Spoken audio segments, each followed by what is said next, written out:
Hello, if you are able to hear my voice, please confirm. And if you can see my screen also, then also please confirm.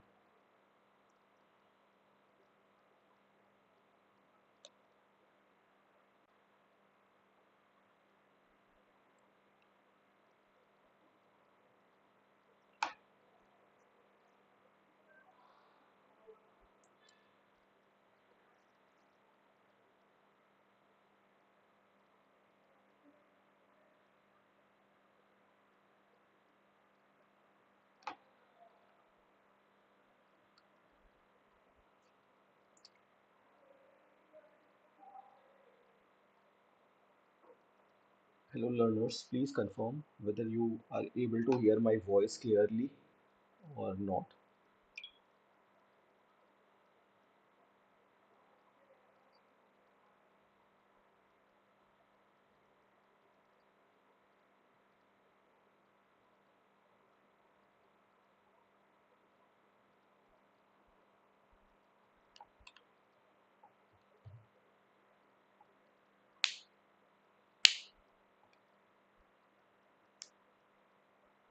So, in this session, I'm going to discuss with you people why we are learning C language. Okay, and at this time, it's a time for Python language. Everyone is talking about Python language, but why I'm asking learners to learn C language? So there are few things which is there in C language. That is why this language has survived the 4 decades. Oh, fine.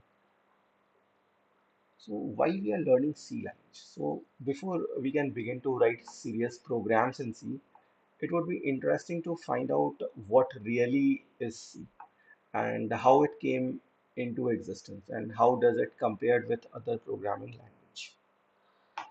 In this class, we would briefly outline these issues, right? So four important aspects of any languages are number one, the way they store the data. Number two, the way they operate upon this data. And number three is how it accomplish input and output. And number four is how it lets you control the execution of instructions in a program. We would discuss the first three of these building blocks in this class and the fourth one in later half. Okay. So first, what is C? So C is a programming language developed at AT&T Bell Laboratories of USA in 1972 by Dennis Ritchie. Actually, it has crossed 5 decades, not 4 decades. Uh, my calculation is wrong. 1972 and this is 2022. So it has crossed 5 decades. And in many colleges, C is the first language. Okay. And C has become popular. It is simple and easy to use.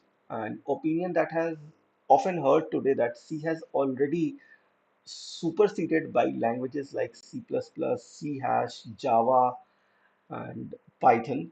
So why bother to learn C today? Okay. So I seriously beg to differ with this opinion. There are several reasons for this, and these are as follows, right? Few of the reasons I've taken it from a book called Yashwant Kanetkar, Let Us See, and few of the reason I have added with my own. C++, She has, or Java make use of a principle called object-oriented programming to organize programs, which offer many advantages. By using this organizing principle, you need basic programming skills. So it makes more sense to first learn C and then migrate to C++, C hash, or Java.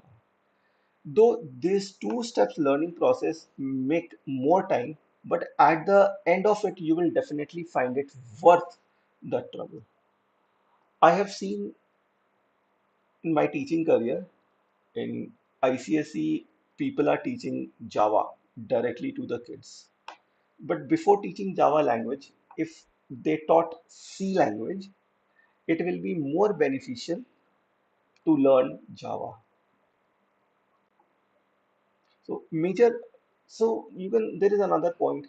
Another point is that major part of popular operating system like Windows, Unix, Linux, and Android are written in C.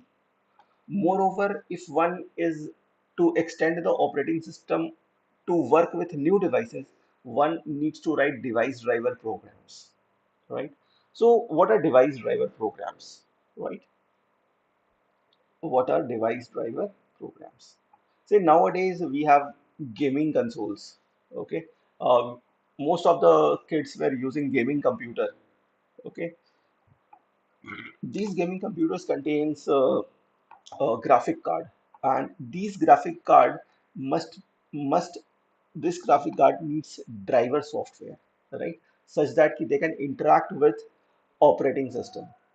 Okay, so to write those device driver programs, you need the language called C only, right? So device driver programs are always written in C, evenly after the 5 decades of C, right? There is no language to replace. There is no language for this. There is no replacement of this language till now. In future, there may be possible. There are possibilities, right? So So whenever you have to write down device driver program, then you have to use C programming language, right? The C design structure is like that. Okay. Say if you are using devices like microwave oven, washing machine, digital cameras are getting smarter by the day. Okay, this smartness comes from a microprocessor, an operating system, and a program embedded in these devices. These programs have to run fast and work in a limited amount of memory, right? Then C is the language of choice while building such operating systems and programs. Okay, you have seen the featured phone also in your life, and in the featured phone the software is made up with the C language, right? That software is made up of C language. Okay, so that is also very much useful and beneficial. You have seen the Casio's calculator. Those calculator is also developed with the help of C language, which most of us have used during class 11 and 12. Evenly during the college days also we have used the Casio scientific calculator. Okay. You must have seen several professional 3D computer game where the user native where the user navigates some objects like spaceship and fire bullets at invaders. The essence of such games is speed. Okay, to match this expectation of speed, the game has to react fast to the user inputs. So the popular gaming frameworks like DirectX that are used for creating such games are written in C. Okay, so in my 20 days, I'm going to teach you C language for 20 days, right? And in 20 days, I will be doing 20 sessions, right? So in these 20 sessions, in these 20 sessions, today is the introduction session, right? So in these 20 sessions, I am going to teach you graphics programming in C also, right? I am going to teach you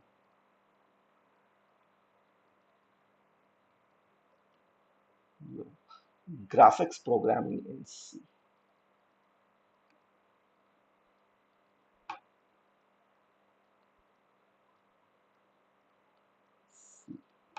Okay, and you people will enjoy graphics programming in C, such that at the end of this course, you people can develop games, small games using these graphics.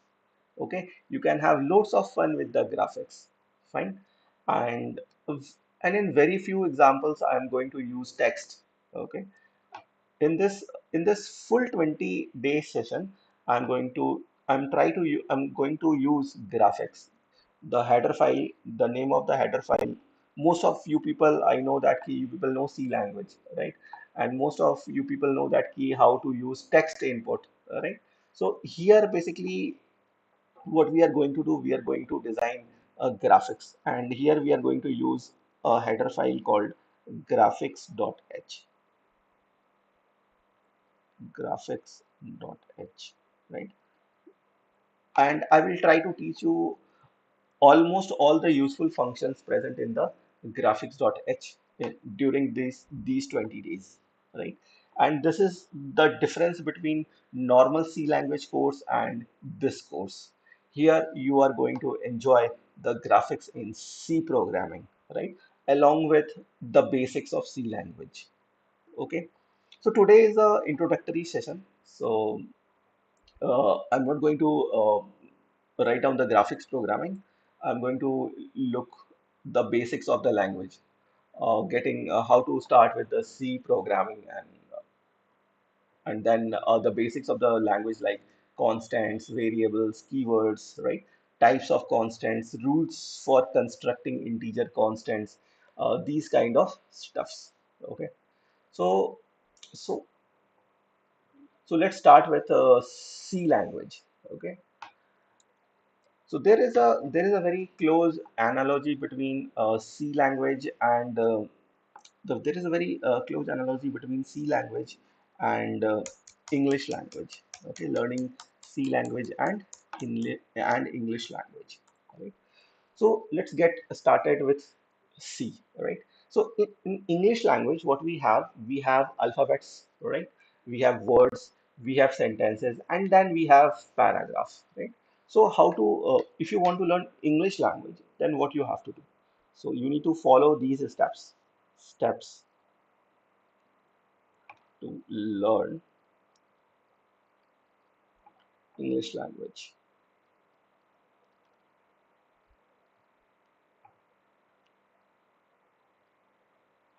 So first, what you have to do, you have to know the alphabets, right? Here I'm talking about analogy between learning English language and the programming language. So first you have to know the alphabets of the language, right? Then you have to know words, okay? Then you have to form sentences,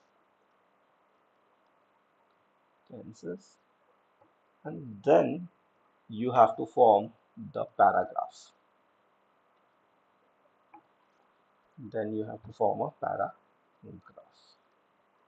Okay. So this is the analogy, the way you can learn the language. Okay. So now steps in learning C language. Steps in learning C language. C language. Okay. So alphabets,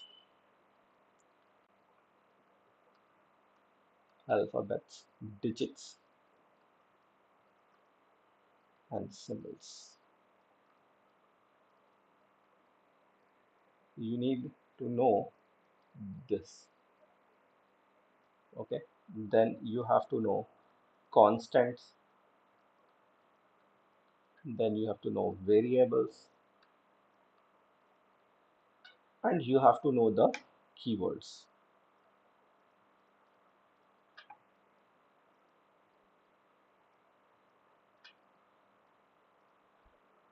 Okay. Just follow me. I will upload these notes on my website, that is sigmapyacademy.com, or on my GitHub account. From there, you can download it.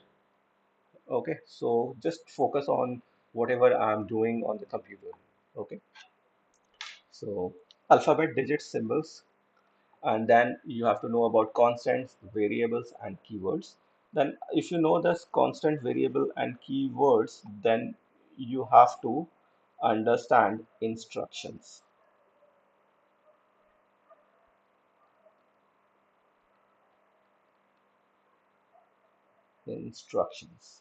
right?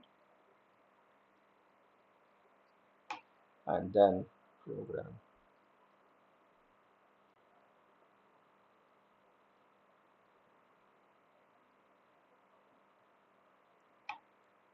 Okay.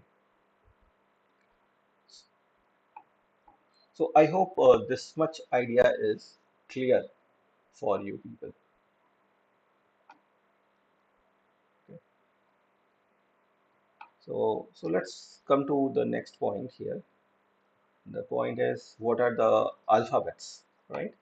The alphabets are alphabets. We know alphabets,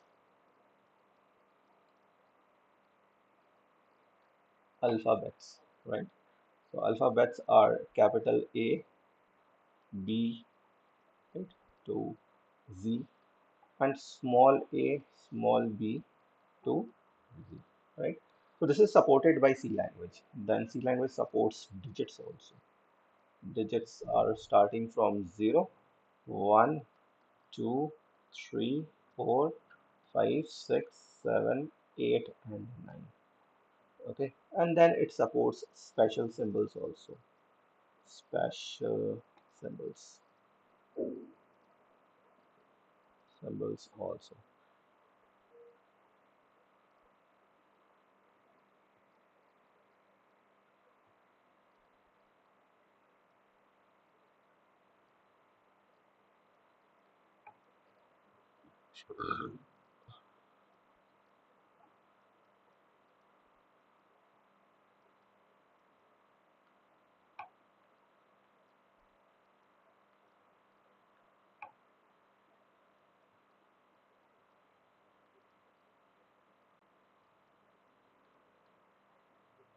Okay, so these are special symbols. I have tried to write down all the special symbols over here. Okay, so next thing is constant variables and keywords. The alphabets, digits, and symbols, when properly combined, form constant variables and keyword. So, what do you mean by constant, right? So, what is a constant? So, constant is basically an entity that doesn't change, whereas a variable is an entity that may change. Okay, so a constant, so a constant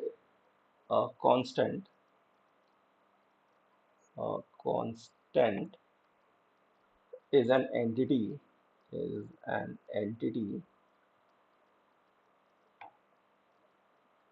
that doesn't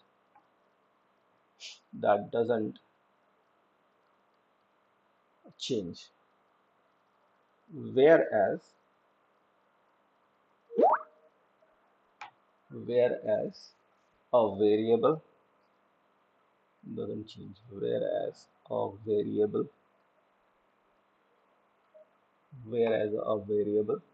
is an entity is an entity, whereas a variable is an entity that may change,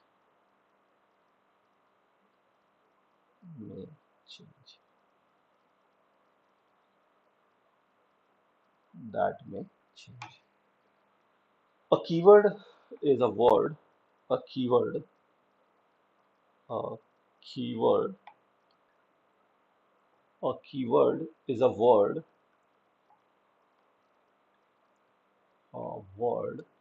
that carries a special meaning. That carries special meaning. Special meaning. Okay. So in programming language, constants are often called literals, right? So there is another name of constants. So constants or literals. We call it literals also, right? Where variables are called identifiers. Variables or identifiers. Identifiers. Okay. So let's see how variables and constants, what are the different types of constants and variables exist in C, right? So next is types of C constants. Okay. So next is types of C constants. So C constants can be divided into two major categories. One is the primary constants, and another one is secondary constants. Okay, so C constants are, oh, let me write it here. Constants in C, constants in C can be divided into two major categories. Into two major categories. Two major categories. So the first one is primary constant, primary constants, and the second one is secondary constants,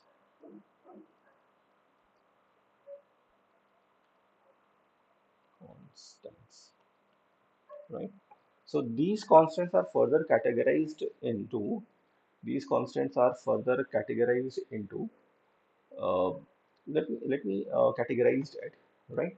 So primary constants are integer constants, real constants, and character constants.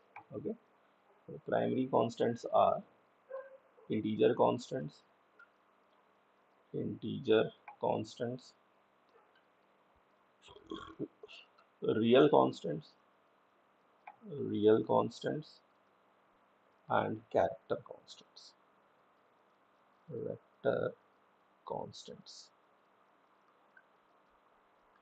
constant, right? Secondary constants are array, secondary constants are array, pointer,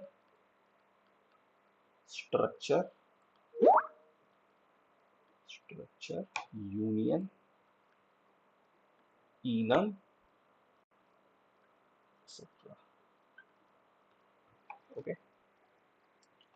So in this session, I will be discussing with you people integer constant, real constant, and character constant, and I will discuss the rules for also constructing these constants. Okay.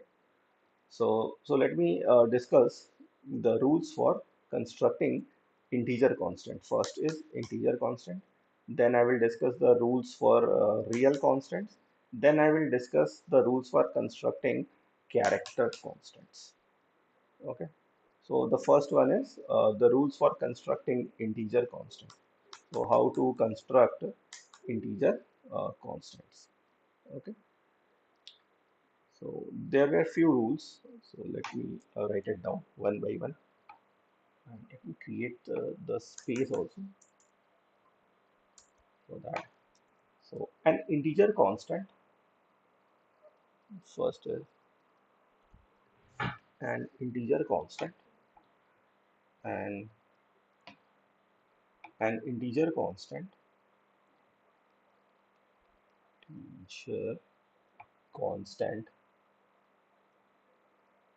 and integer constant must have at least one digit, at least one digit. Okay. The second thing is it must not have a decimal point. It must not have a decimal point.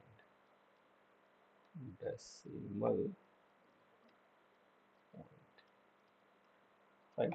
The next is it can be zero, positive, or negative. So it can be zero, positive, or negative,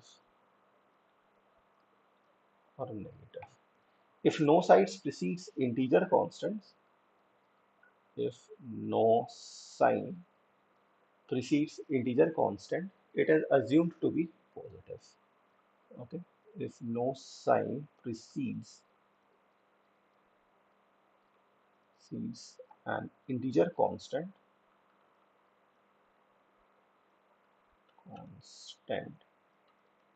it is assumed to be positive. It is assumed to be positive. Positive. Okay. And the next thing is no commas or blanks. No commas or blanks are allowed within an integer constant. Within,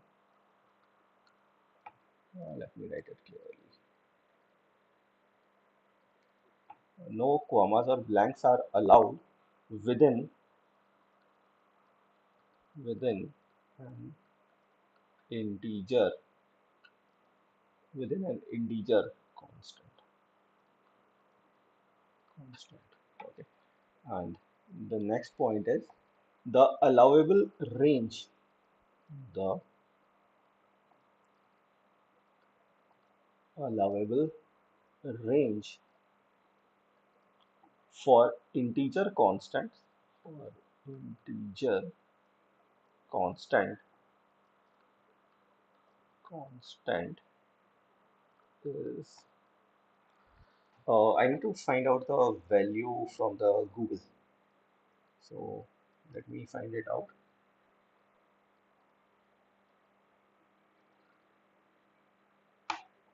It's a very big value, so it's very difficult to remember. Allowable integer constant, allowable range for integer constant. So it's written for unsigned integer, the range is 0 to 665. For signed integer, the range is this, but I'm talking about constant. So now we are following a 32-bit compiler or 64-bit compiler. So the range is big, right? So the range is big. I have seen somewhere constant in 32-bit compiler. Say I'm using 32-bit compiler because I feel that right now everyone has got a good computer. So it contains a 32-bit compiler. So it's better option I will calculate it also. It's actually 2 to the power of 32. It's 2 to the power of 32. Okay. So 32 minus 1. 2 to the power 32 minus 1. So 32 minus 1, that is 2 to the power 31. So let me write it down, 2 to the power 31. So, so the value of 2 to the power 31 is 2147. So this is the value, right? This is the value. This is the positive, right? This is the positive. The allowable range is this. So positive, the integer constant is, so there are two things here. So one is positive. So let me write it down here. So the positive is 214. Negative will be minus 214,748,3647. Right, so this is negative, right? So let me remove this. So this is the negative to 2, right? To positive 214,748,36. This is 8. 48, and this will be 6,647, right? So this is the range. This is the range. This is the current 32-bit. I'm talking about 32-bit computer. 32-bit computer, right? If you have a problem in conversion of bits and bytes, so if you request, then I will create a separate session for conversion of bits and byte. That is depends upon your request, right? Then I will do the conversion thing, the binary to integer conversion, integer to binary conversion, integer to then octal conversion, integer to then integer to hexadecimal conversion and hexadecimal to binary conversion, or binary to octal conversion, or binary to hexadecimal conversion. I will do it in a separate video. And how this value is being calculated, that also I can show you, right? So you have to give me a request for this, right? If you give me a request how to calculate, how, sir, how you have decided that it will be 2 to the power 31, right? Then I will create a separate video on that, ki why I am taking it as 2 to the power 31. But I will be solving this kind of thing when I will teach you data types, right? But in data types also, I'm not going to cover this in detail, ki how I am converting this binary values, right? Then we have ones complement, two's complement. So I'm considering that ki most of the people know all this thing, right? So basically, I'm focusing here C programming language. I'm not focusing on the number system. So I personally feel that you people know the number system, okay? And if you feel uncomfortable in the number system, so please comment me. Then I will create a separate session for that, right? Conversion from one number system to another number system, okay? And I will show you how to do it and how that thing is associated in C programming language, okay? But I personally feel that most of the people have done it in the school or in their secondary college also. Few people have done. So most of the people generally do all these things. The people who have done mathematics, they have already done all these things. So I'm considering that they know all these things. Then when I'm going to teach you how I'm getting this value so that they can understand. Okay. So the values are in this range. Okay. So create this is how you can create an integer constant. Okay. So integer constant so most of us are using compiler like GCC compiler, right? But in many colleges I have seen till now they are using Turbo C compiler. Turbo C compiler. Okay. If you are using GCC compiler and you are using 32-bit computer system, then then this is the range.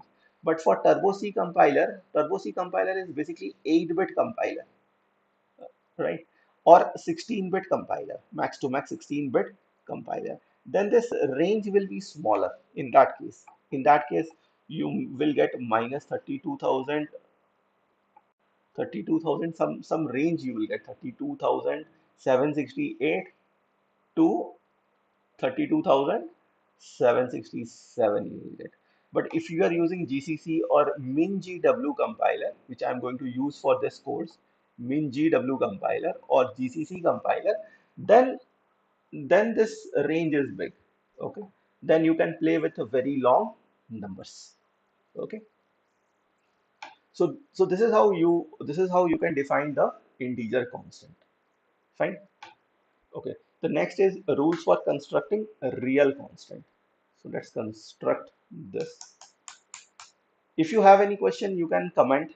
Okay, and our team is ready to check out the comment of the YouTube. But right now, I don't know how many people are on with the YouTube.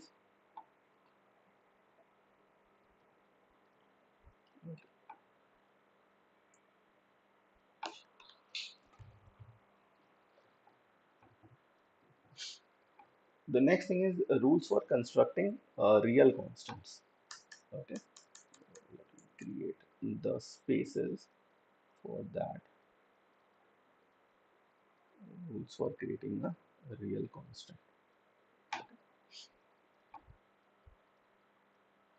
So fine. So real constants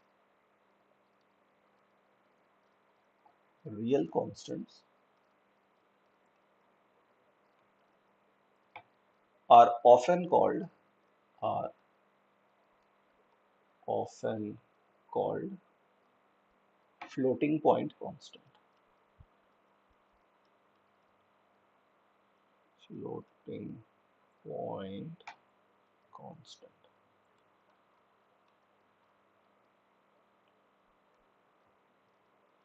Okay. So real constants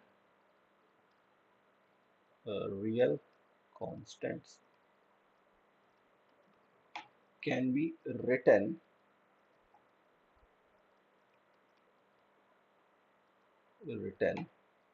in two forms.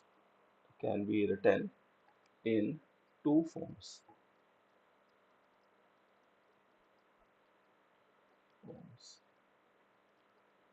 So number one is fractional forms.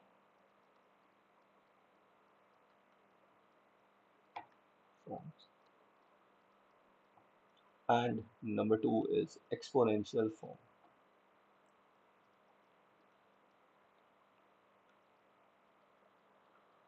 So, right? So the rules, following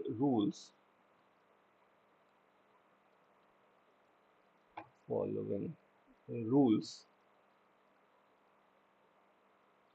must be observed, must be observed, following rules must be observed while constructing real constants. Constructing, constructing, constructing a real constant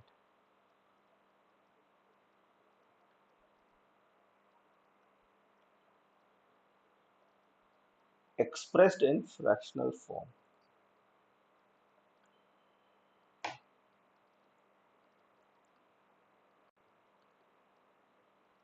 Fractional form. Okay. So very simple rules are there. So rule number one is a real constant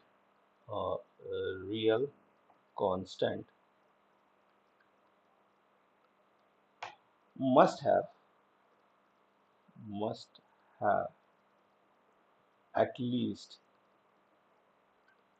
one digit.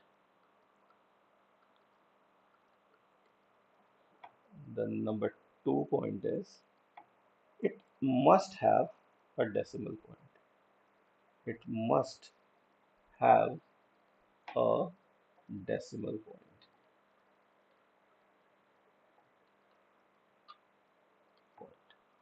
Okay. And point number three is it can be either positive or negative. It can be either positive or negative. Positive or negative. Default sign is positive. Sign is positive. Default sign is positive. And number four is no comma, no commas or blanks are allowed. No comma or blanks are allowed within a real constant. Within a real constant. Okay. So let me create more space because I need more space. So example is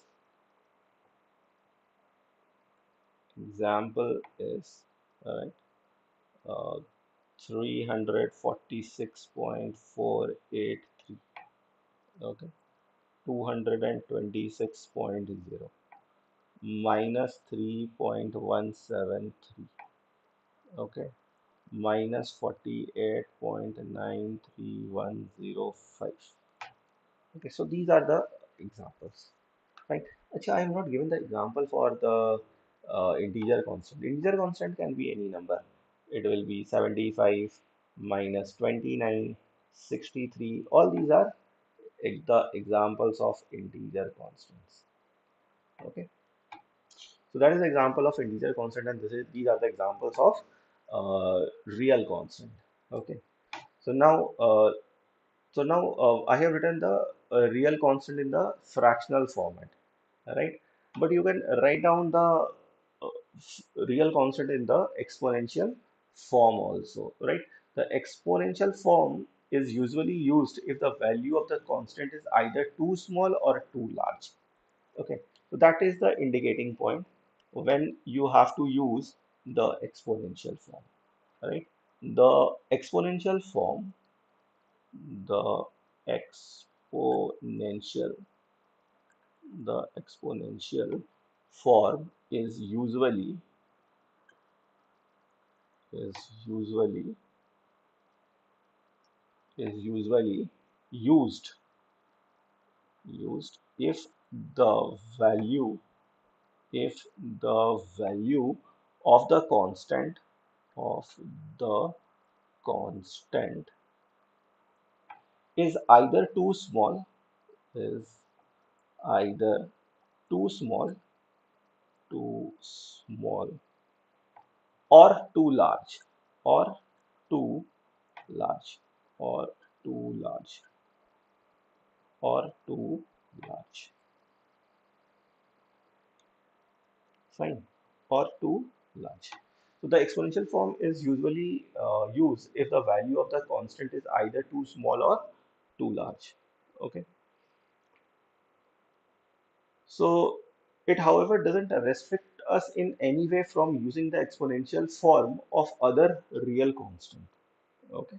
So in exponential form, in exponential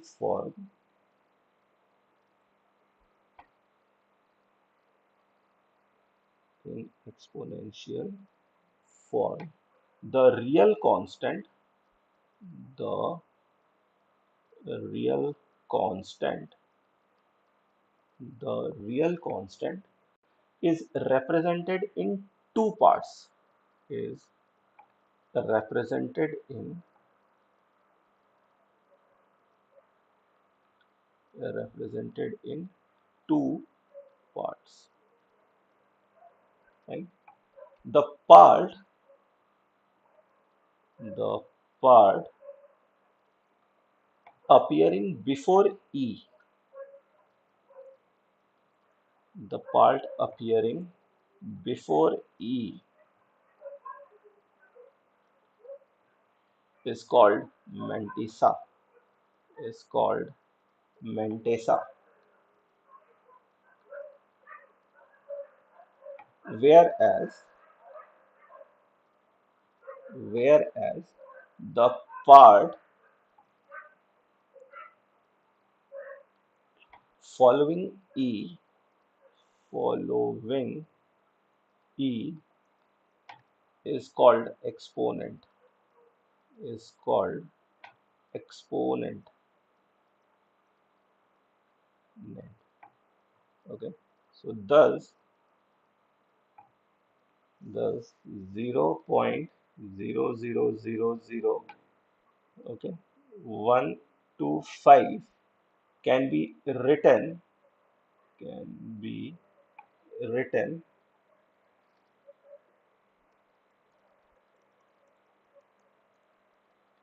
can be written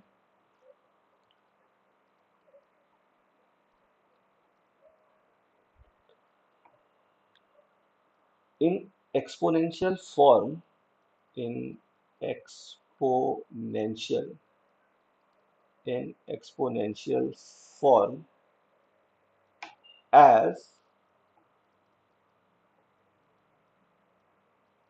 1.25 e to the power of minus, so how many zeros are there? One, two, three, four zeros are there. So e to the power of minus 5, e to the power of minus 5. Okay, so it will be written like this. Okay, e to the power of minus 5. Okay, so which is in normal arithmetic, this means 1.25 multiply by 10 to the power of minus 5. This is in normal maths. In normal maths, we'll write like this. Okay. So there are rules also to express the real constant in exponential forms. Okay. So let me write down the rules. The rules to express or to construct, rules to construct real constant rules to construct real constants in exponential form. In exponential form. So number A is the Mantessa, the Mantessa part, the Mantessa part, and the Mantessa part and exponential, the Mantessa part and the exponential part should be separated by part should be separated by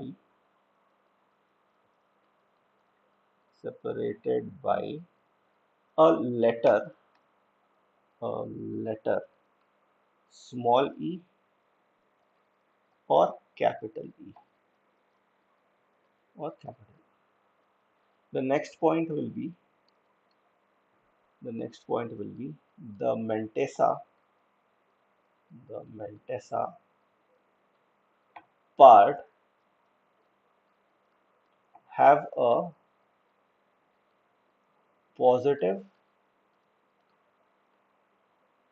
or negative sign or negative sign. Okay, the Mantessa part have the positive or negative sign. Default sign is positive. Default sign is positive. And point number C is, let me create more space. The point number C is the the the exponential the exponent or the exponent must have at least one digit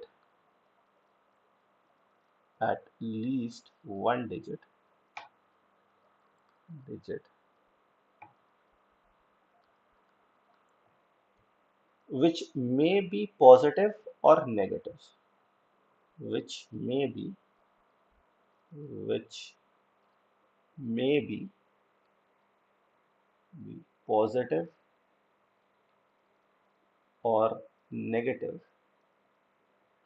which may be positive or negative integer, which may be positive or negative integer. Default sign is positive. Default sign is positive. Positive. And the last point is range of range of real constant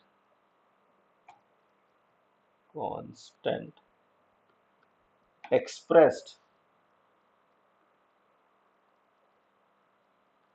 in exponential form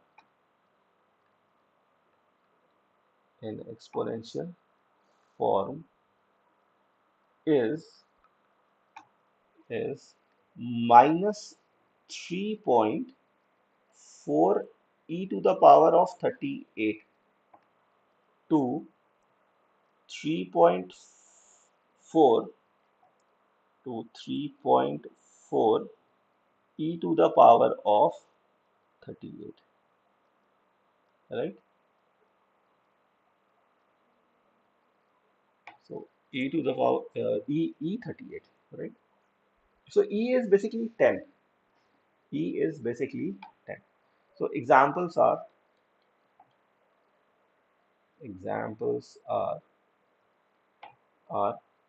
plus 3.2 e to the power of minus 5, comma 4.1 e to the power e8.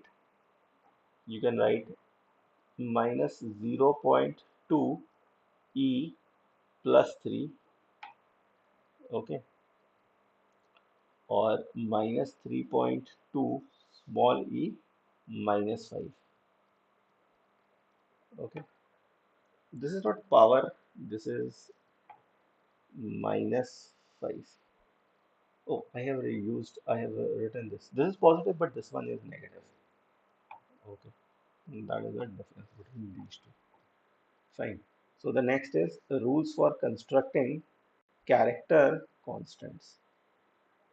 Let me create some space for this also.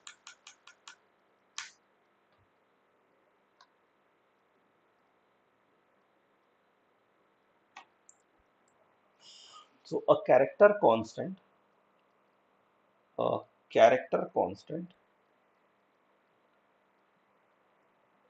the constant is a single alphabet. Is a single alphabet. Alphabet.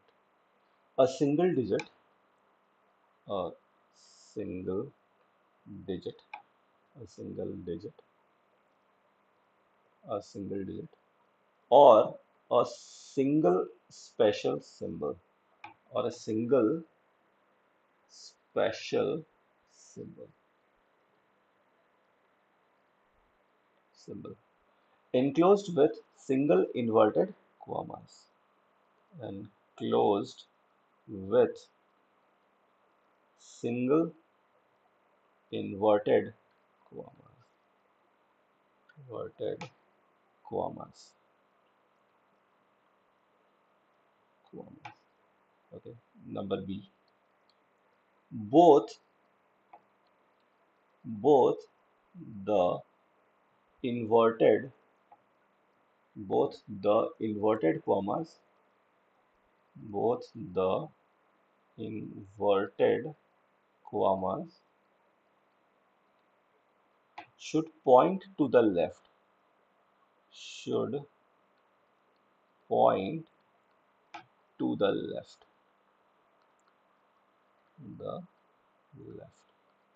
For example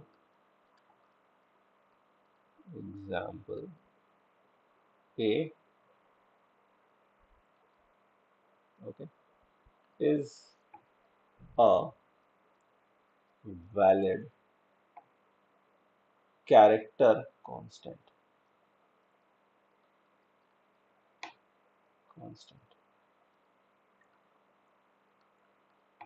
whereas A is not, whereas A is not. Okay, so it should it should point towards left. That means it will be like this.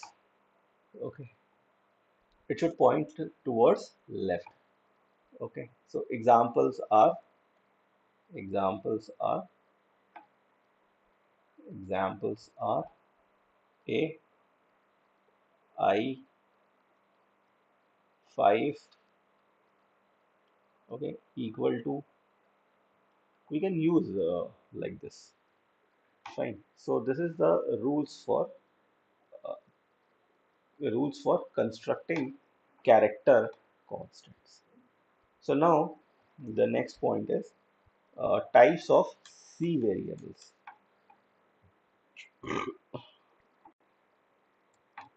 Types of C variables.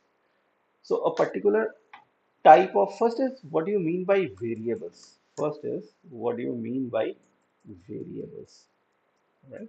So variables, everyone knows that ki whenever we have to represent any unknown quantity, we define a variable. Okay. A particular type of variable can hold only same type of constant. Okay. Say for example, integer variable can hold integer constant. A real variable can hold real constant. A character variable can hold only a character constant. Right. Hence, there are many types of variables in C. as the types of constant in it. Okay. So in any C program, many calculations are done. The results of these calculations are stored in some cells or locations of a computer's memory, right? So to make the retrieval and uses of these values easy, the memory cells are given names. Since the value stored in each location may change, the name given to these locations are called variable names. Okay, and there are rules also to define the variable. So variable, so what do you mean by a variable? So a variable, a variable is an unknown quantity, unknown quantity. A variable is an unknown, a variable is used to represent, sorry, variable is not, variable is used to represent, to represent unknown quantity, unknown quantity, quantity, or it is a placeholder, or it is a placeholder, placeholder for unknown values, for unknown values, unknown values, right? In mathematics, in mathematics, right? In in mathematics, okay. But similar role it is representing in computer programming also. Okay. So variable, right? Variable, a variable, we can say that we can give the name to a storage cell, right? It is basically it is a name, a name of a storage cell, of a storage cell in the memory of the computer, in memory, storage cell in memory of a computer. Okay. So it is a name of a storage cell in a memory of a computer, right? So you can say that say if you can say that the computer memory is like this. This is one computer memory. This is another computer memory. This is another cell. So in this way, in computer now we have cells, right? This is one cell. This is another cell. This is another cell, right? And we can provide names to these cells, right? Say for example, the name of this cell is X. The name of this cell is Y. The name of this cell is Z. The name of this cell is M. The name of this cell is N. The name of this cell is P, right? So whenever you need, you can store values over here. Say for example, the value of X is 10. The value of Y is 20. The value of Z is 30. The value of M is 5. The value of N is 15. The value of P is 25. So if you refer this name, then this corresponding value will be displayed, or you can access these values, right? With the name, you can access these values. Okay, so the rules for constructing different types of the constants are different. However, for constructing variable names of all the types, the same set of rules applies, right? And some rules I'm going to write it down. Okay, so rules for constructing a variable, right? So a a variable name. So let me write it down first. The rules for constructing variables. The rules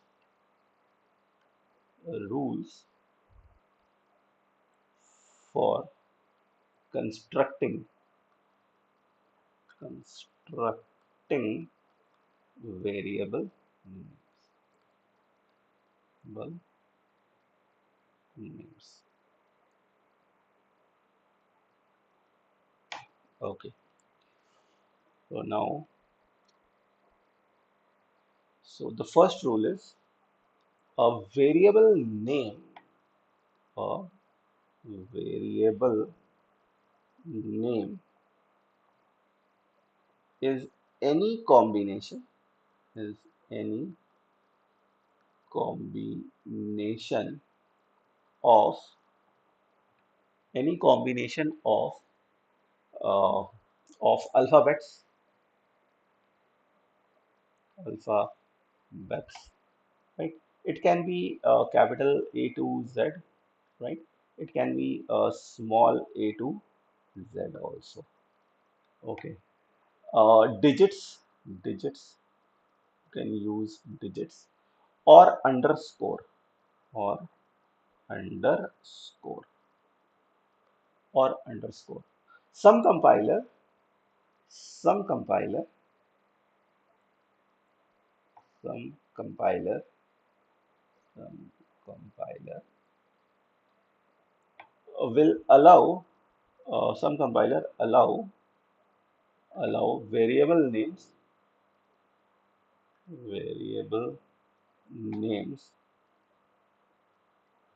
up to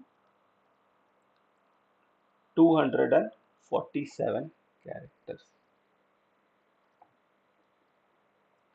Okay, so it is they are allowing too many characters, so it is not a good idea to create a very big uh, name of the variable. Okay, fine. So we should create the variable name as simple as possible, and it should be a meaningful name. Okay, it should be a meaningful name. And there is another rule for the variable. Another rule for the variable name is the first character, the first character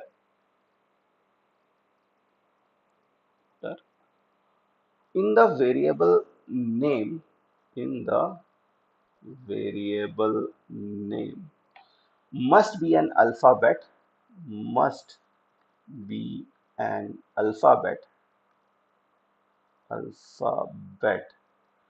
or underscore, or underscore,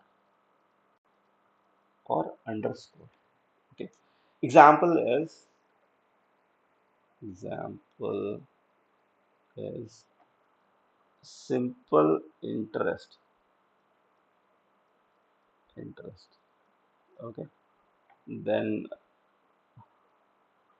I is also a variable, j is also a variable, I1 is a variable, I2 is a variable, I3 is a variable, underscore 4 is also a variable.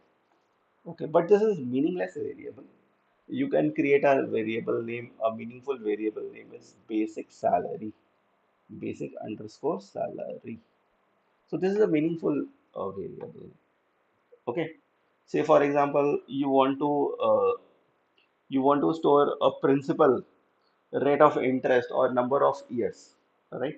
So you can create the variable names like that, and don't create the useless variable names like A, B, C, D, E, like that, and then store different kinds of values in it. So it is a better option to uh, store so or create, not store, to create a meaningful variable name to store the data associated with it. Okay, so rules for creating variable names remain same for all types of primary and secondary variable. So to help differentiate between variables, it is compulsory to declare the type of that of any variable that we wish to use in a program, right? So what you have to do, you have to write down what you have to do, you have to write down first, you have to write down data type, right? First you have to write down data type, then variable, then variable name. Okay, and then you can have more variable name or names separated by separated by commas. Okay, and you can define it something like this. Example is integer of, say, year. Okay, integer of year, day. Okay, day, month. Fine, month. So there are three integer variables. So int, here int is the type. Right? You can define float. You can define a float variable. You can write it down. Float basic salary, basic underscore salary, comma HRA, house rent allowance, comma simple interest. All right. So this kind of variable you can define as a float type. You can define a character variable like this, character C. Okay. Character, say, gender, gender. Okay. You can define character variables like this. Okay. So next, so this is the rules for constructing variable names. So I have written it twice over here. I think here also. Uh, Let me remove this. The next thing is C keywords. Right. So what are keywords? So keywords are the words. Keywords are the words. Keywords. Let me take it at the top. So keywords are the words whose meaning has already been explained to C compilers. Okay. So keywords are the words. Keywords are the words whose meaning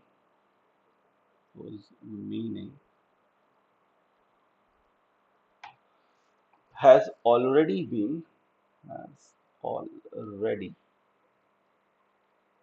has already been explained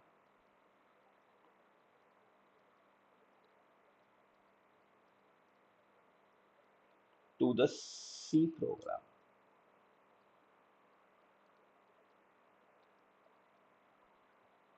or to the C compiler, not program, to the C compiler, to the C compiler. Okay. And there are how many keywords are there? 1, 2, 3, 4. 1, 2, 3, 4, 5, 6, 7, 8. 8 for the 32. So there are 32 keywords available in C. Right? There are 32 keywords available in C.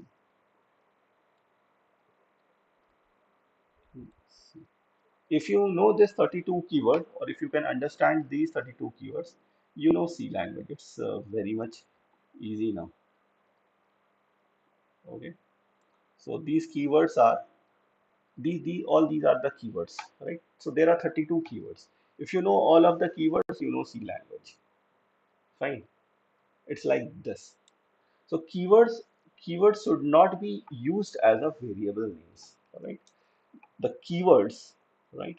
The keywords, the keywords should not be used, should not be used as variable names.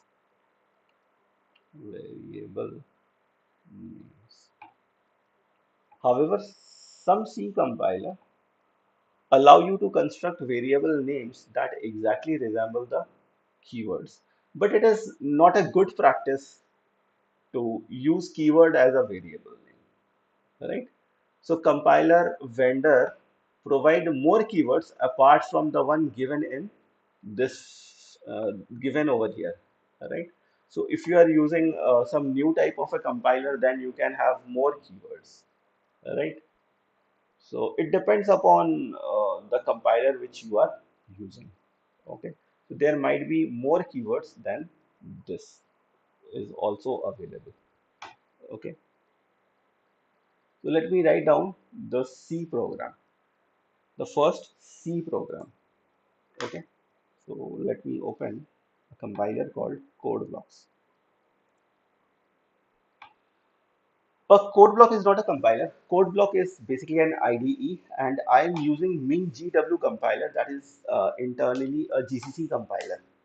Okay, so here I'm going in this whole sessions, I'm going to use code blocks, and I'm going to use 32-bit MinGW compiler. Okay, and I will show you the installation of the code blocks also. Okay, and today I'm not going to show you the installation process. In the next class, I will show you the, or in the next session, I will be showing you the installation process of code blocks and the MinGW compiler. Okay, and I will show you the how to install the graphics.h header file in your code blocks also. Okay, and if you are not getting your graphics file properly, then I will show you how to include the graphics file in your code blocks, because generally I have seen that the graphics.h header file is not provided in the GCC. So you have to install the graphics.h header file externally. Okay, and if you don't have graphics.h header file, then you should comment me. I will give you the link from where you can download the graphics.h header file, and you can include in your uh, compiler, and you can have fun with the graphics. Okay, because I am going to use graphics programming in almost almost in all the sessions. Okay, today I'm not using it. Maybe I'm using it tomorrow's session, right? Or in the Wednesday session. Okay, so it is important for you people to install the graphics.h header file. Fine. So let's see how, let me write down the first program in C for you people. And I'm not going to write down the Hello World program. Generally, it is written by the college teachers or written inside the book, right? So what you have to do, you just click on this button, or you can go to file option also.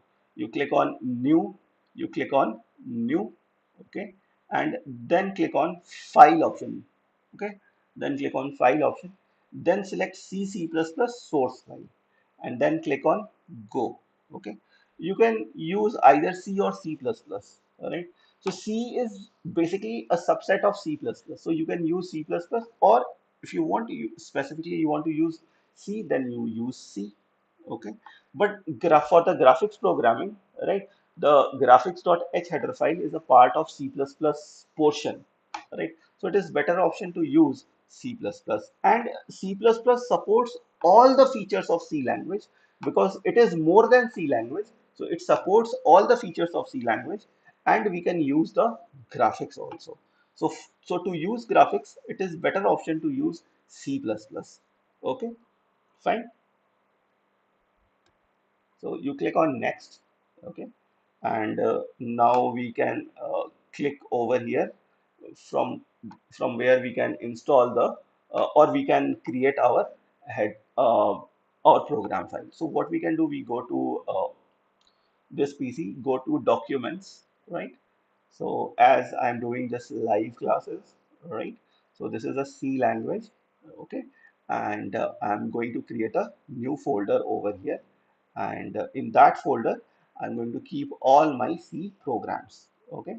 So I will create a folder over here. And in this folder, I'm going to store all my C programs. So C programs, okay? So inside this folder, again, I'm going to create another folder of today's date. Okay, so date has already changed. So, so let me create another folder over here, and let me name this folder as 132022. Okay, so because this program will be written today. So, so first program, first, FIRST, first. So I've written first, and I'm using C++ extension. All right, and let me click on finish. So I've done with my CPP. Okay, so now I will use all the C programming structure in C++. All right, so hash include stdio dot h.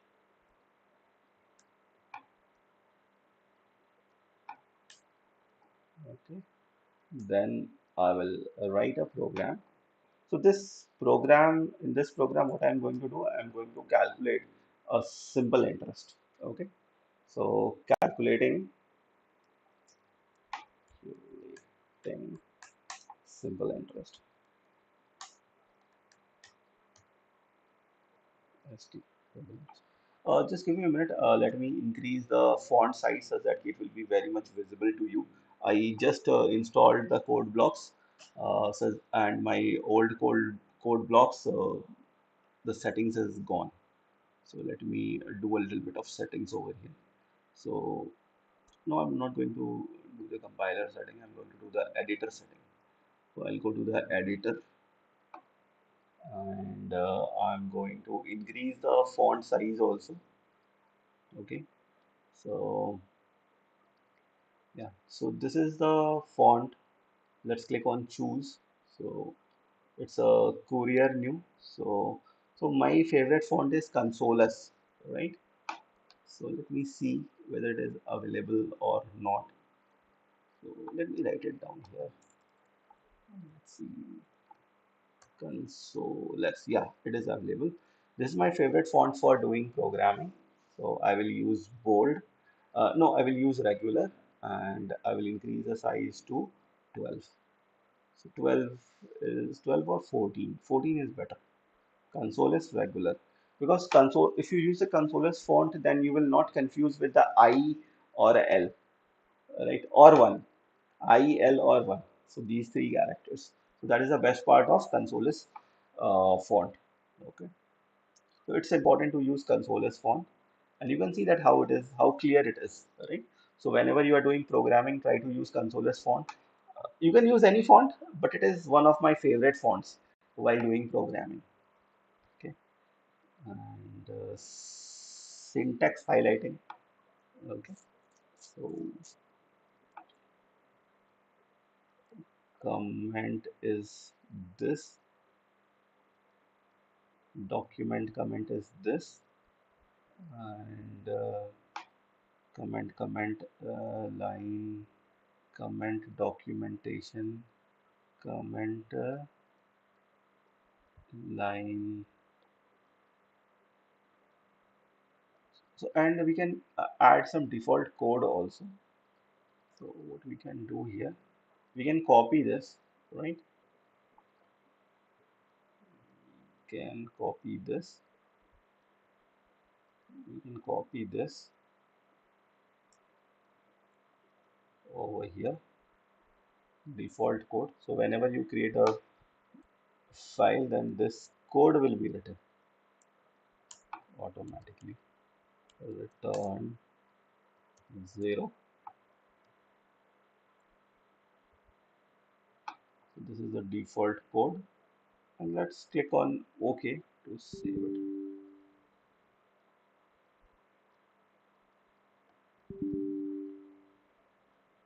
Okay, so now we can see that the font has increased, and we can read. You can read it very easily. So here in this code, what I'm going to do here in this code,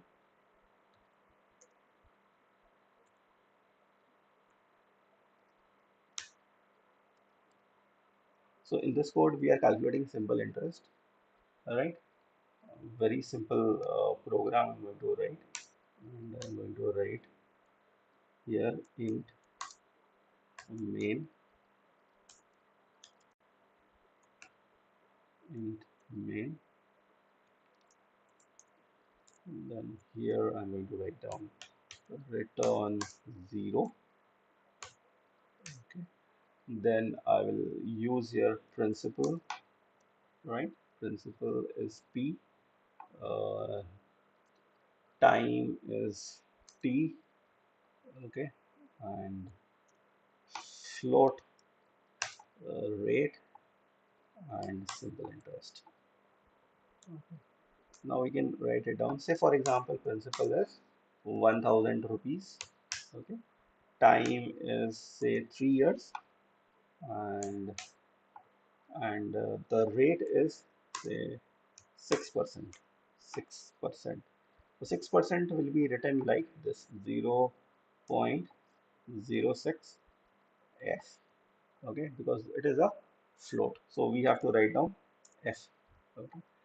So rate is written, then we can calculate the simple interest. So simple interest is equal to principal into rate, principal into rate into time.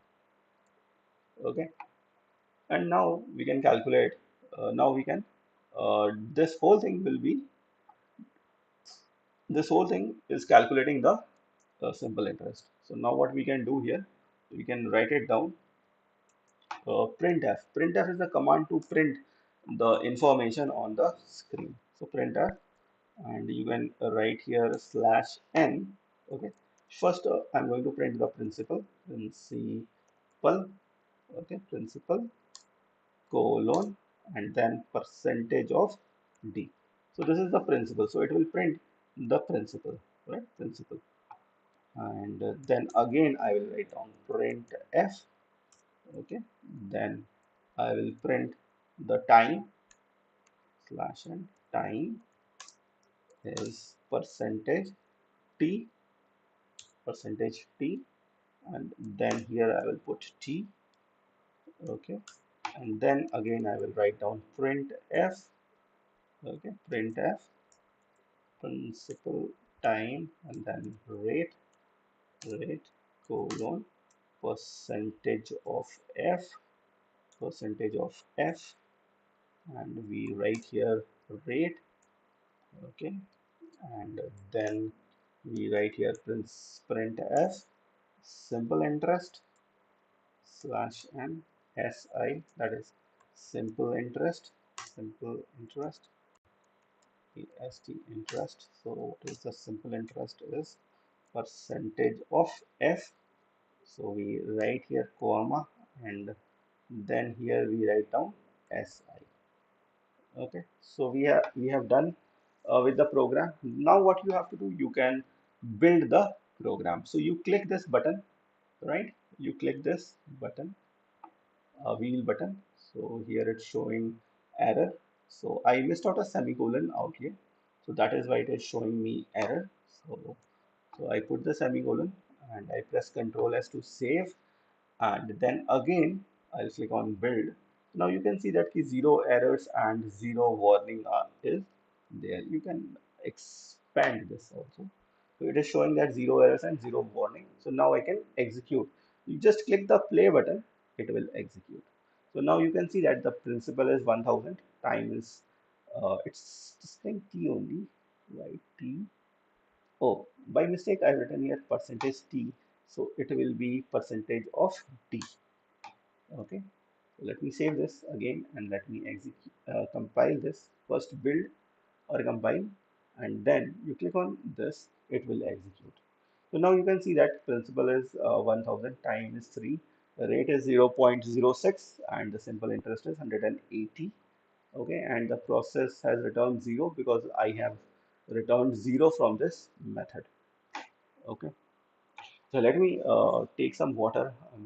I'm feeling very much dry in my throat. Just give me a minute.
So let me take this program and let me explain you in detail.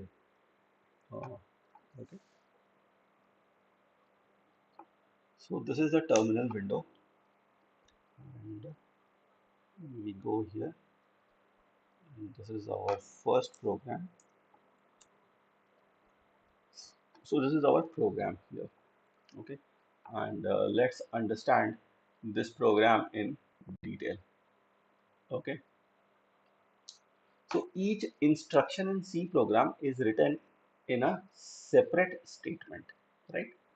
The statement in the program must appear in some order in which we wish them to be executed, right? So blank spaces may be inserted between two words to improve the readability of the statement. And C is a case sensitive language, right? So important point is C language language is a case sensitive language. Case sensitive language. C language is the case sensitive language. So small letter is treated as small letter and capital letter will be treated as capital letter. They both are different, right? So it is a case sensitive language and all the statements should be in lowercase letters, right? All the C statements are in lowercase letters. Say for example, int, float are in lowercase. Okay. So every C statement must end with semicolon. So this is one statement you can see that it is ending with a semicolon, right? So this is also important. Every C statement, every C statement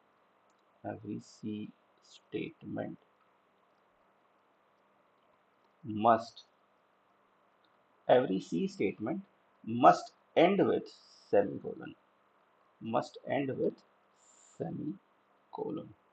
Okay. So the does semicolon act as a semicolon act as a statement terminator. Statement terminator. Okay. If C statement, if C statement can be written anywhere in a given line, that is why it is often called free form language, right?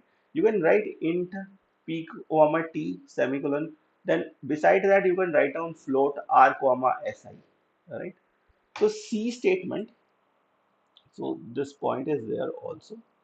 A C statement, a C statement,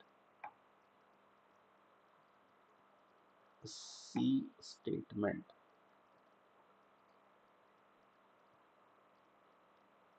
a C statement can be written,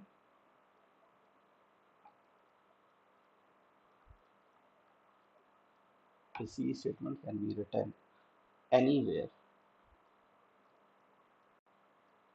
in a given line, in a given line. That's why, that's why it is often called, it is often called a free form language, a free form language, language, language. Okay.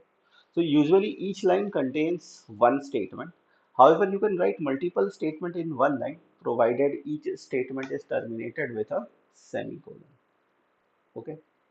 So comments on C, right?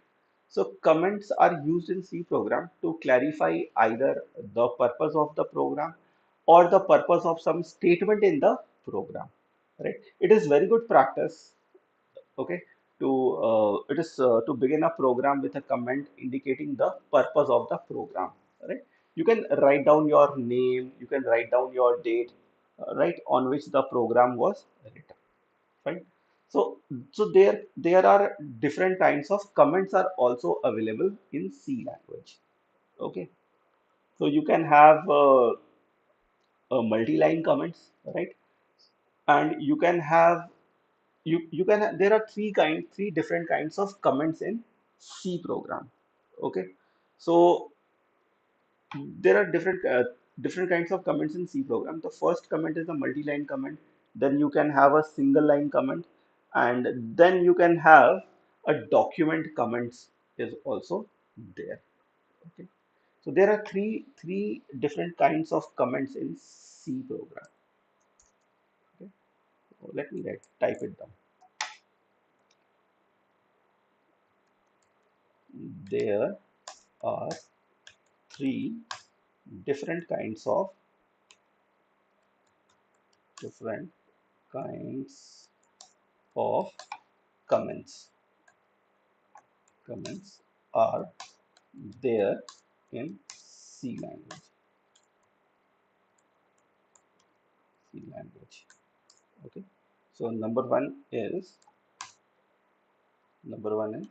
normal comment.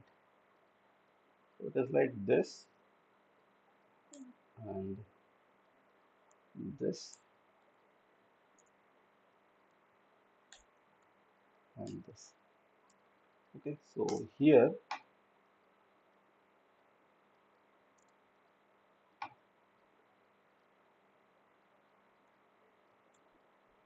hmm, so here you can write down. So this is the starting point of the comment, and this is your starting point of the comment. This is starting of the comment, start, and this is the end of the comment, right? So in between you can write down your statement. Okay, so what is the purpose of the or what is your idea behind this, right? Here you can write down your idea or your comment. Your comment is here. Comment is here. Okay, so your comment is here. We can do here. I can shift this thing a little bit. Now, your comment is here. Okay, so we can say that comment is useful also. Comments are useful. Are useful. Okay. So this is start and this is the end, right? So these lines are not going to be compiled. Okay.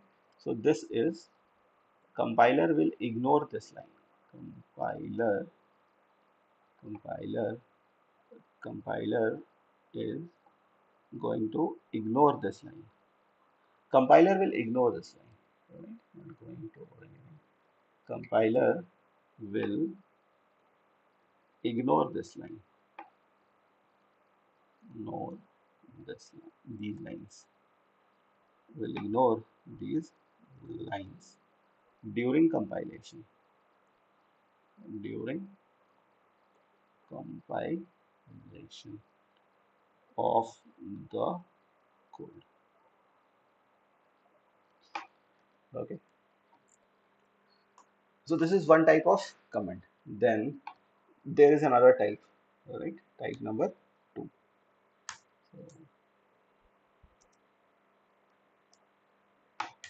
So there is type number two. So type number two is like this. So this is called single line comment. This is called single line comment. Single line comment. Okay. And then there is a type 3 also. Type 3 is like this. Type 3. So type 3 is like this. Type 3 is slash star star, and then in every line you will get a star. In every line you will get a star. In every line you will get a star, and then it will end like this. Okay. So this is called document comment. This is start, and this is end, right? And this is called document comment. Document comment. Okay. And this kind of comment is present in 32-bit C compiler. It is not present in 16-bit compiler. Okay, so this kind of a compiler is called 32-bit compiler. Okay, so the next concept is what is main function, right? What is main function? Main forms a crucial part of any C program. Okay, the main is a function, right? And it is a container for a set of statements. Okay, so a main main main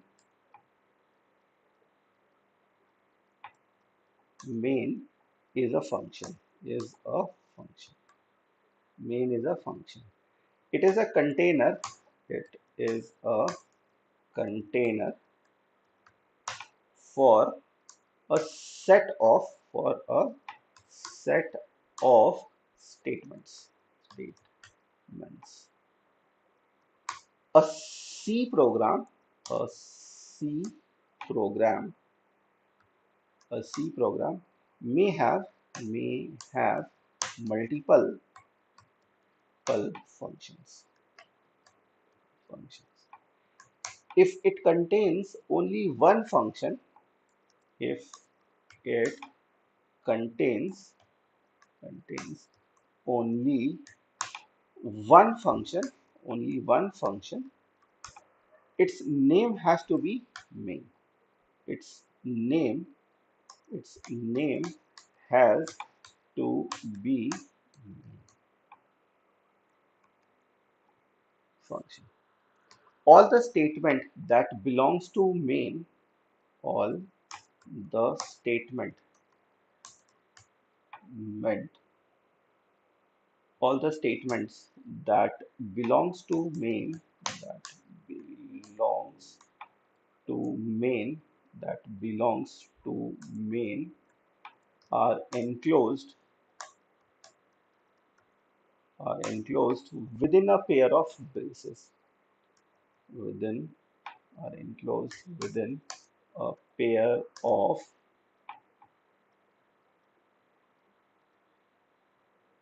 enclosed within a pair of braces. Within a pair of braces. Right? So like functions in calculator, functions in C also return value. Main functions always return integer value. Okay. So let me write it down. This is an important point. Main function, main function, function always returns, always returns an integer value, an integer value. Okay. Hence there is an int before main. Hence there is hence there is an int before main. Okay. It is known as return type of the function. It is known as it is known as a return type of the function of the function of the function. It is known as the return type of the function. The integer value that we are returning is 0, right? The integer value that we are returning returning is 0, and 0 indicates indicates success. Success. If statement in main if statement in main fails to do their intended work, to do do their intended intended intended work work we can return non-zero number from the main function. We can return non-zero. We can return non-zero number from the number from the main. Okay, this would indicate failure. This would indicate failure. Failure. Right. So the way to watch the value returned by the main varies from one compiler to another. Okay, so there are many compilers available: Turbo C compiler, Turbo C++ compiler. Then we can have GCC compiler, MinGW compiler.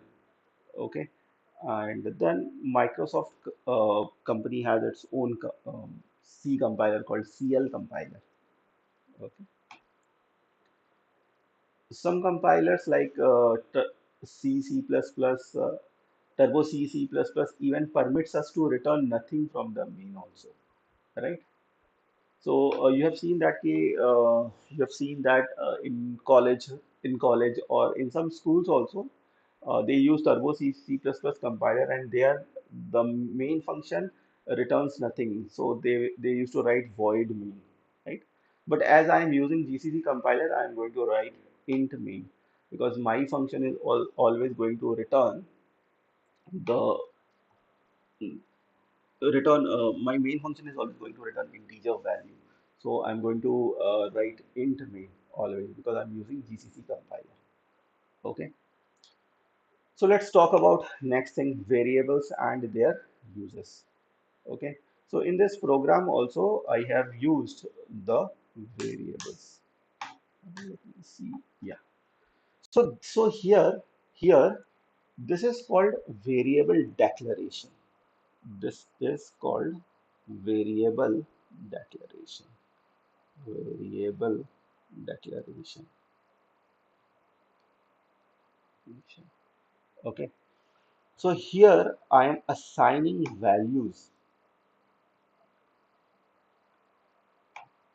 assigning values to the variable.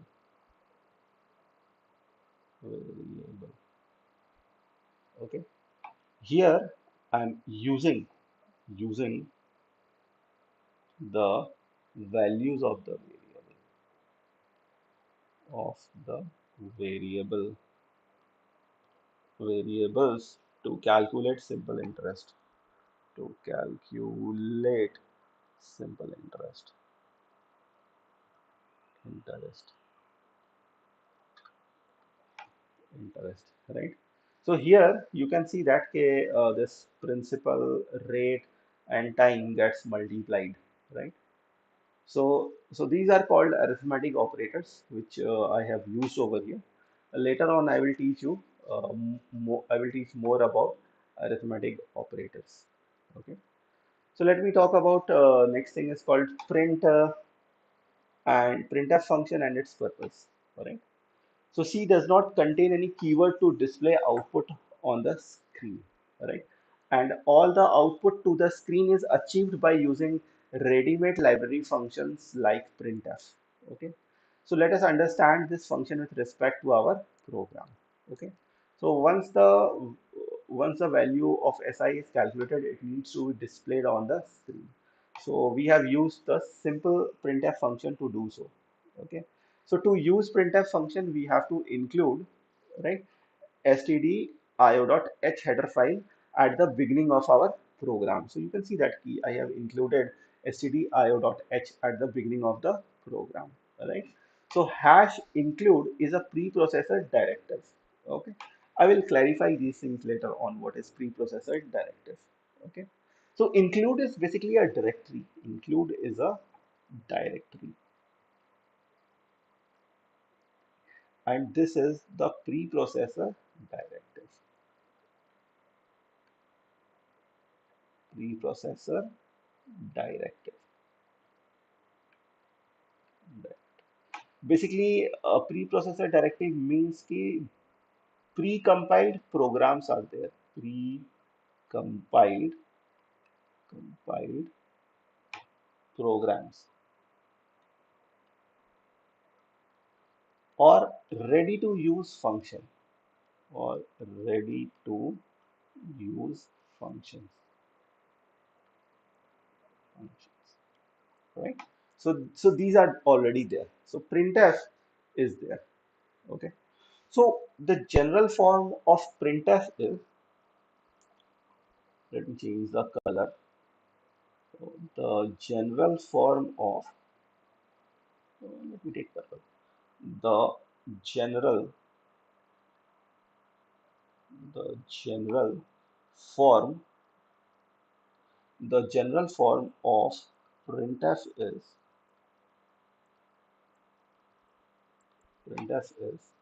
printf, and here now we provide the format string. We provide the format string. String. Okay. And here we provide the list of variables. List of variables. All right. So this is the thing. Okay. So what is format string? Right? What format string can contain? Okay. So what format string can contain? All right. So now in you people in your head, the people who are looking this video for the first time, what is this percentage D? What is this percentage F? Right? They are thinking about this. Okay. So let me explain you one by one. Okay, what are these? Okay. So percentage, if you have written percentage D, right? Percentage D for printing, percentage D is used for printing integer values, for printing integer values. Okay. Percentage F is used for printing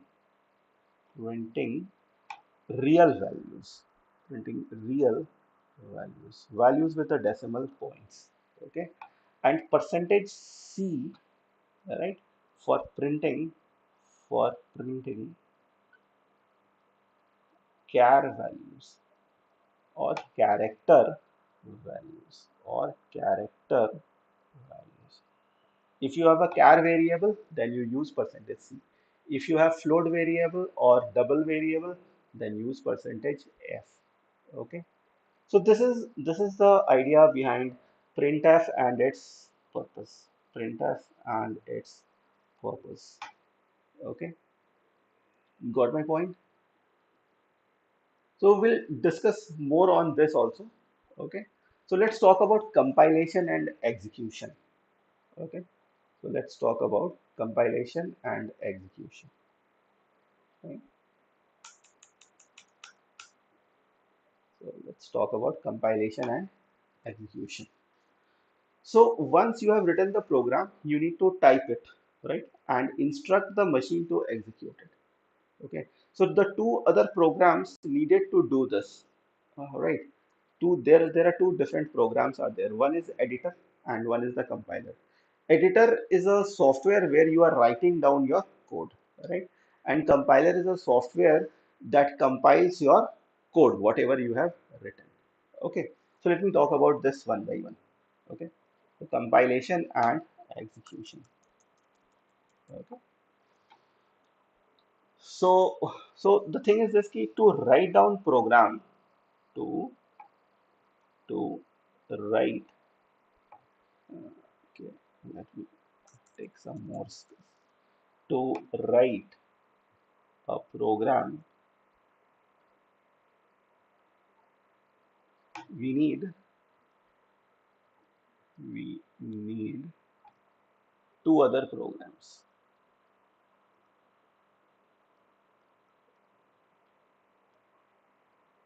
We need two other programs. So one is the editor,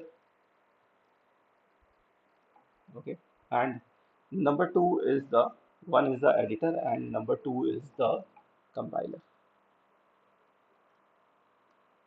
Number two is the compiler. Okay, this is number two. Right. So editor lets us type the program. What editor does? It lets us type our program. Editor lets us type our program.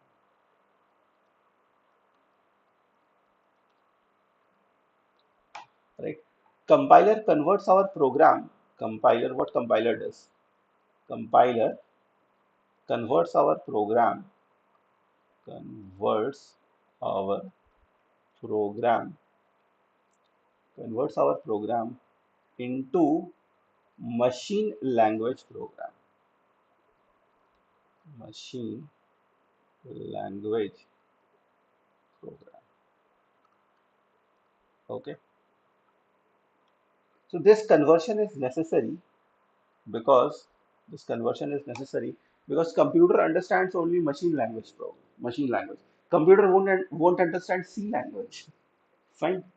Computer understand only machine language. Okay.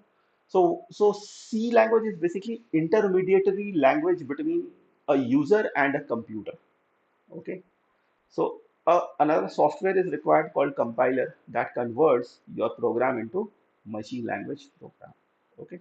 So apart from these two, there are other programs which you may need to improve your programming efficiency. Right? So these programs are called preprocessor, linker, and debugger. Okay. So let me write it down. Apart from these two, apart from these two, just excuse me, my throat is again dry, so I need little bit more water.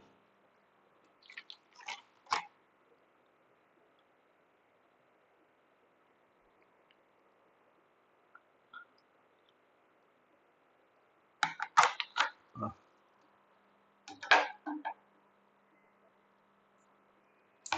so apart from these two, there are other programs. There are other programs. Apart from these two, there are other programs you may need, which you may need to improve to improve your programming efficiency. Programming efficiency. Right? The programs are preprocessor, preprocessor, okay, preprocessor,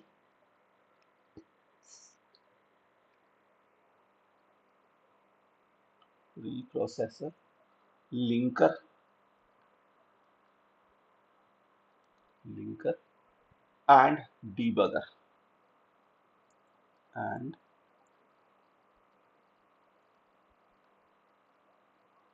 debugger, right? So working with each one of them individually is a tedious job. Okay. So hence often all these bundled together with a layer of GUI on top of them. Okay. So GUI makes using these programs easier for you, right? So this bundle is often called integrated development environment. That is called IDE. Okay. So IDE. So IDE. So IDE is called integrated Integrated. So code blocks is an example of IDE, right? So integrated development, development environment, environment, right? So IDE is basically integrated development environment, right? And it contains what it contains. It contains a box, right? Which contains editor. It contains compiler. It contains preprocessor,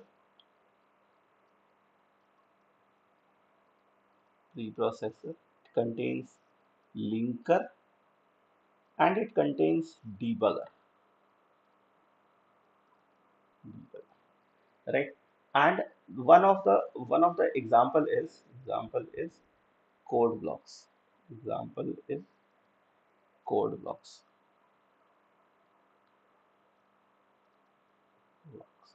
Okay, fine. So code blocks contains editor, it contains compiler, it contains preprocessor, it contains linker, and it contains debugger. Right. There is another very much famous nowadays editor, IDE is available. That is called Visual Studio Code. Visual Studio Code. Visual Studio Code is my favorite IDE.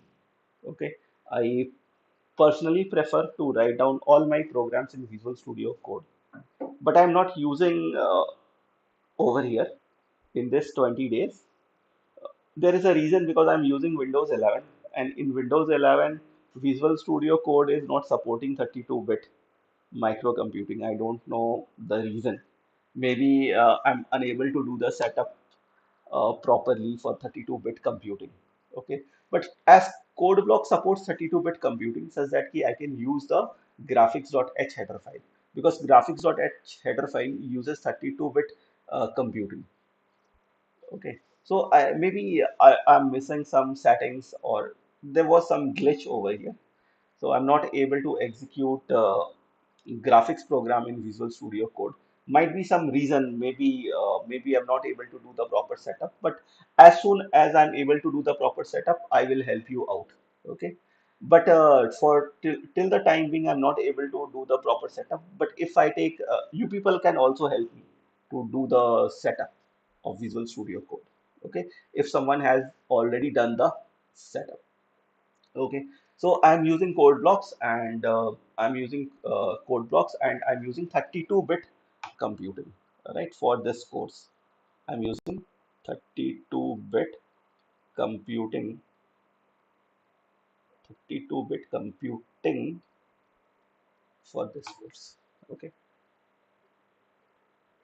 so you just remember that I'm using 32-bit computing, not 64-bit computing, because most of the people, it covers the 32-bit covers the 64-bit as well as 32-bit.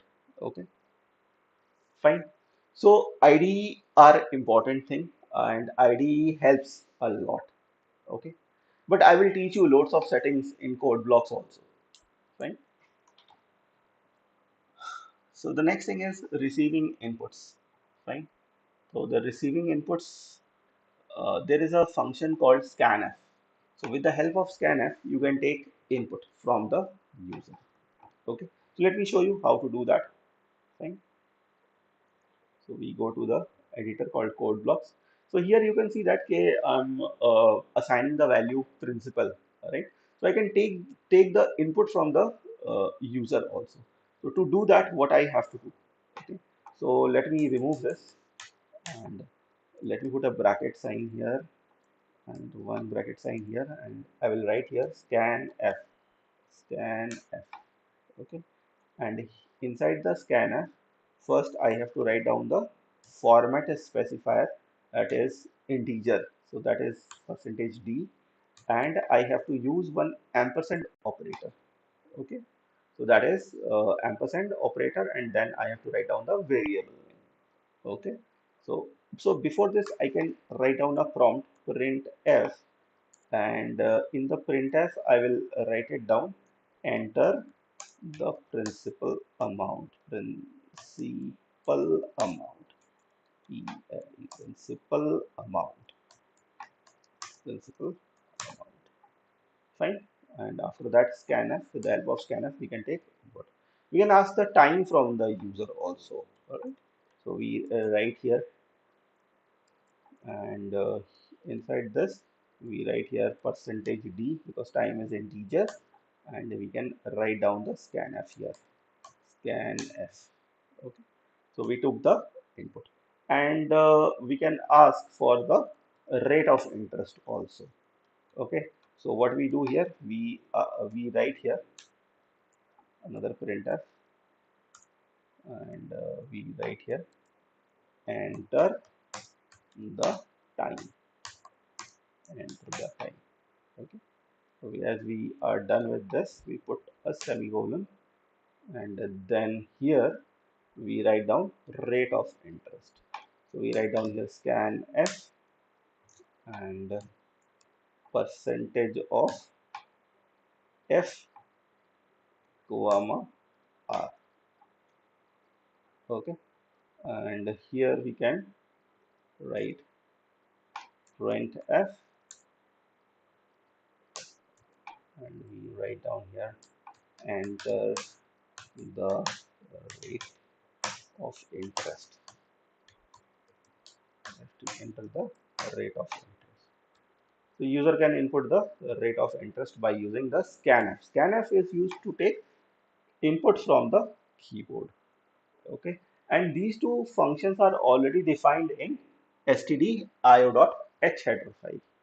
Okay, so now what I have to do, I have to divide the rate of interest by 100. Okay, so what I will do here, I will write here, this is divided by 100. Okay, and then the whole value gets multiplied. Okay, so let me combine this. Okay, so now let's build this, and it's showing zero errors and zero warning, and let's execute this. So now you can see that it's asking for principal amount. Let's put 1000. It's asking for time. I put here 5 years, and rate of interest is 10%. Right?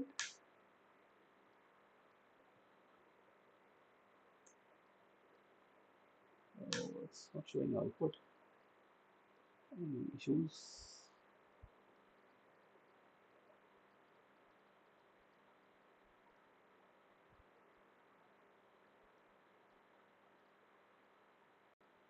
Okay, I missed out the ampersand signs.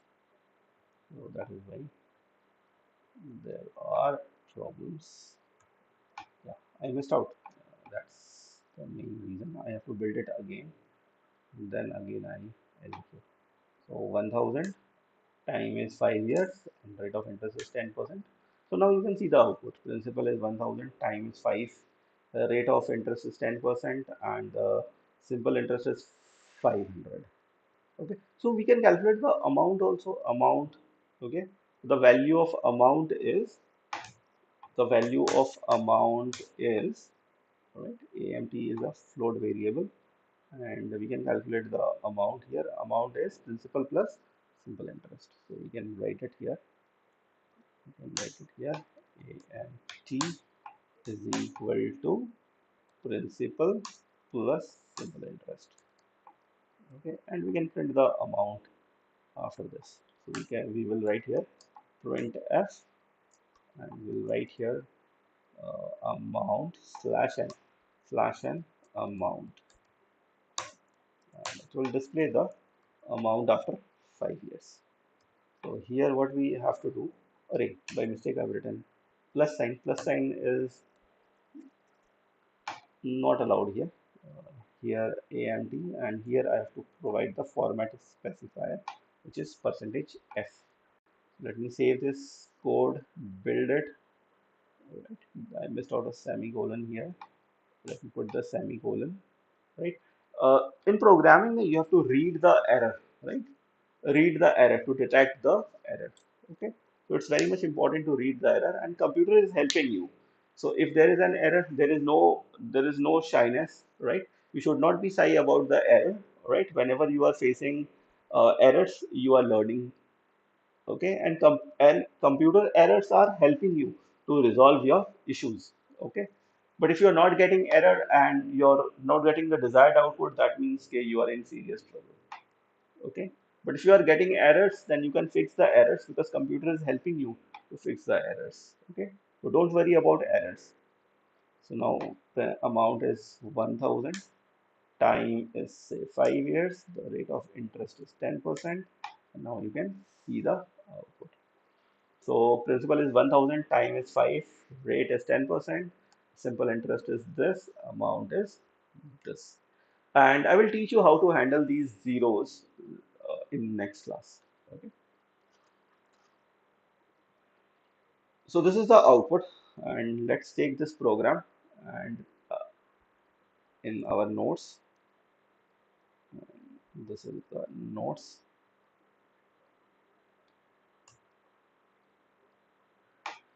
So you can see that here I have not explained something called slash n, right? The slash n.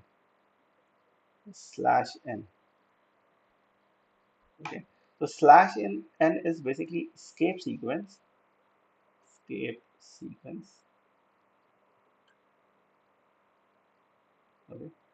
so escape sequence is a character,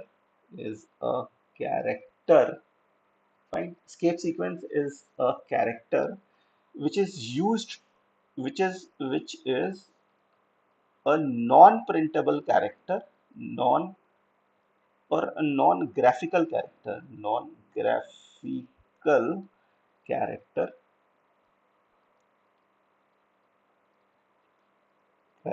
which means a special command, which means a special a special command, command. It is always preceded by, it is always preceded by slash symbol, symbol. Okay, and it should be written inside double quote. It should be written inside written inside the double quote, double quote quotes. Okay, slash n means new line, new line. It sends, it means, slash n means new line. It means it sends the the cursor, the cursor. It sends the cursor. It sends the output cursor, output cursor to new line, to new line. Okay, fine. It sends the output cursor to new line. Okay, acha. So this is the feature for slash n. Okay, so now we get back to scanf. All right, scanf, scanf, scanf. All right. So to make the program general, the program itself should ask the user to supply the values of principal, right, time, and the rate through the keyboard during execution. So this can be achieved using the function called scanf, right? So it helps us to receive input values from the keyboard. Okay. The first printf outputs the message, right? Enter the principal amount. Okay. And and we can take inputs with the help of scanf function. Okay. And here you can see that there is an ampersand also, right, before the variable in the scanf function, right? And it is necessary. You have seen that my program has got struck also because I have not supplied the ampersand operator. Okay, so let me write down the nodes of scanf function. So in the scanf function, first is format specifier. First is format specifier. Fire,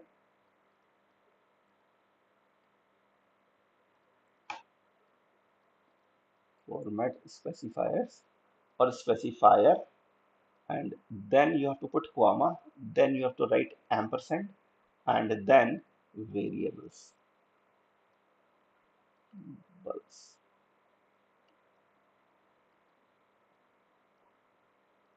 Okay, so before variable you have to write down ampersand, and this ampersand is compulsory.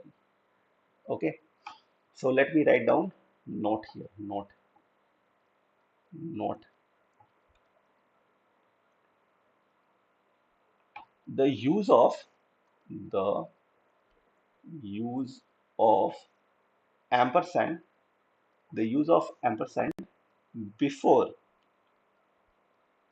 the variable, before the variable in scanf, in scanf function, in the scanf function is necessary,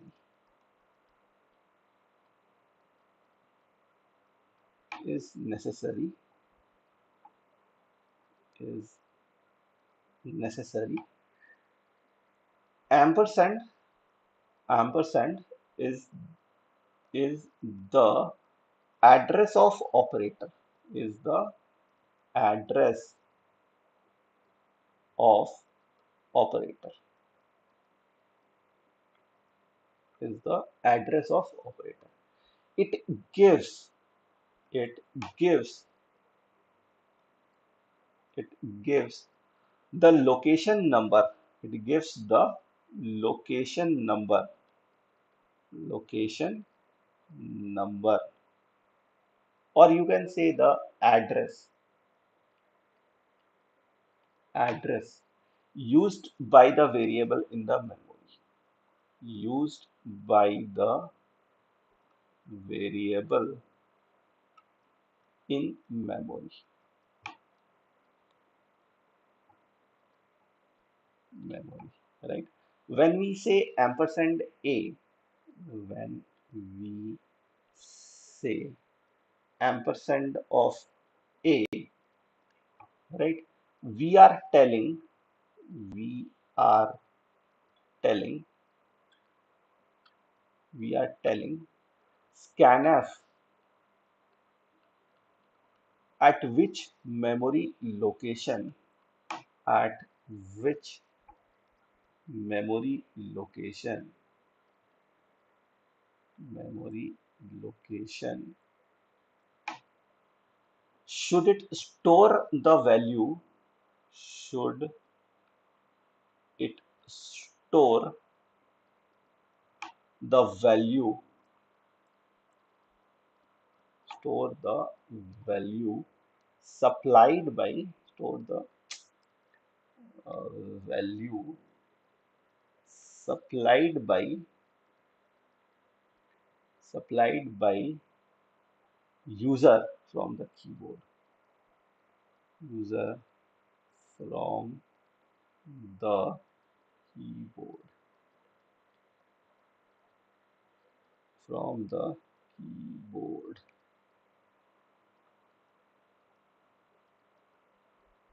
Okay. So in the later session, I will explain you what is this operator in more detail. But for the time being, just try to understand it is an address of operator, and scanf function is use this operator to supply the address where the data is being saved, right, in on the RAM. Okay, so I hope you people have enjoyed the today's session, right? If you have any doubt or any question, just comment it, right? Our team is ready to answer you. Okay. And if I get time, I will answer you personally also. Right. Please comment. Right. And share this video or this session to your friends such that they can also learn the C language and they will understand the computer, right? They will understand the system of computer. Okay. I will discuss loads of things over here. Okay.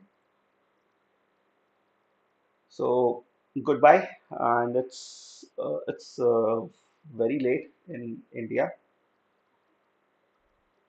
Okay.